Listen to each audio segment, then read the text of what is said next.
వ్యతిరేకంగా ఎట్లయితే మహాత్మా గాంధీ రోజ్గార్ యోజన పథకాన్ని రద్దు చేసి శ్రీరామ్జీ అనేటువంటి పథకాన్ని ఏదైతే తీసుకొస్తున్నారో ఇది చాలా దుర్మార్గం అయింది అనేటువంటిది వామపక్ష పార్టీలతో పాటు సిపిఎం మార్క్సిస్ట్ పార్టీ కూడా భావిస్తుంది.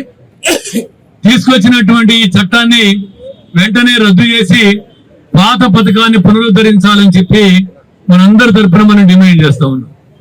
నరేంద్ర మోడీకి శ్రీరాముడు అంటే భక్తి అనుకుంటాం మనం. ఆయనకి శ్రీరాముడు అంటే భక్తి కాదు. శ్రీరాముడు అధికారానికి కావాలి. శ్రీరాముడు వాళ్ళ అధికారానికి దగ్గరగా రావడానికి ఆయన ఒక నినాదంగా కావాలి. వాళ్ళ భక్తి అంతా గాడ్సే మీద ఉంది, వాళ్ళ భక్తి అంతా సావర్కర్ మీద ఉంది, వాళ్ళ భక్తి అంతా మతోన్మాదం మీద ఉంది, వాళ్ళ భక్తి అంతా ఈ దేశాన్ని చిన్నాభిన్నం చేసి ఒక ఉన్మాదమైన రాజ్యాన్ని, మతోన్మాద కార్పొరేట్ రాజ్యాన్ని తీసుకురావాలని చెప్పి ఉన్నది. అందుకే దేశమంతా జాతిపితగా మహాత్మా గాంధీ ఈ భారతదేశంలో స్వాతంత్రాన్ని తీసుకురావడానికి ముఖ్యంగా ఉన్నాడని ఆయన పేరుతోటి మహాత్మా గాంధీ రోజ్గార్ పథకం తీసుకొస్తే ప్రజలకు మేలు చేద్దాం అనుకున్నటువంటి వాళ్ళు ఆయన పేరు తీసేయడంలోనే అర్థం చేసుకోవాల్సినటువంటి అవసరం ఉంది అనేటువంటిది మిమ్మల్ని అందరినీ కోరుతా ఉన్నాం, ప్రజల్ని కోరుతా ఉన్నాం. అందుకే రేపు ఇవాళ నెహ్రూని ముద్రలు లేకుండా తుడిచేస్తా ఉన్నారు.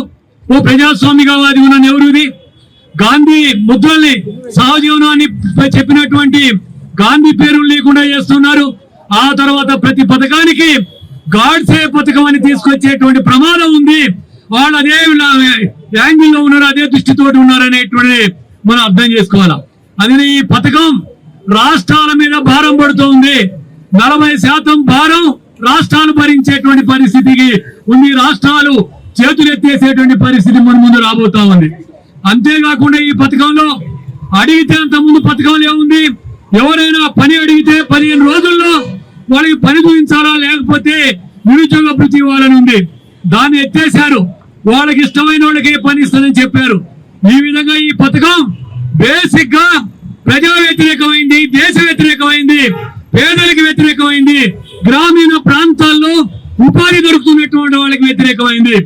కోవిడ్ కాలంలో, కష్టకాలంలో ఈ పథకం ద్వారా ఉపాధి దొరికింది. అనేక కష్టాలున్న కాలంలో ఉపాధి దొరికింది కరువు కాలాల్లో.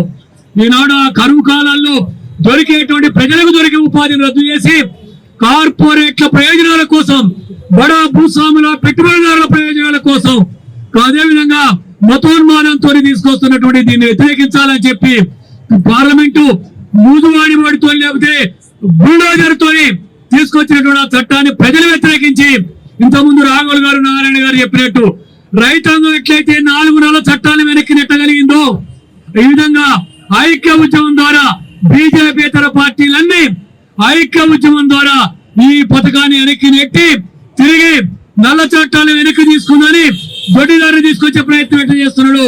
మళ్ళీ తిరిగి ఈ చట్టాన్ని కూడా వెనక్కి తీసుకొస్తున్నాం అనే పద్ధతిలో నరేంద్ర మోడీ ప్రభుత్వం మీద ఒత్తిడి చేయాలని చెప్పి కోరుతూ, ఈ పథకాన్ని మోడీ తీసుకొచ్చిన పథకాన్ని రద్దు చేయాలని చెప్పి కోరుతూ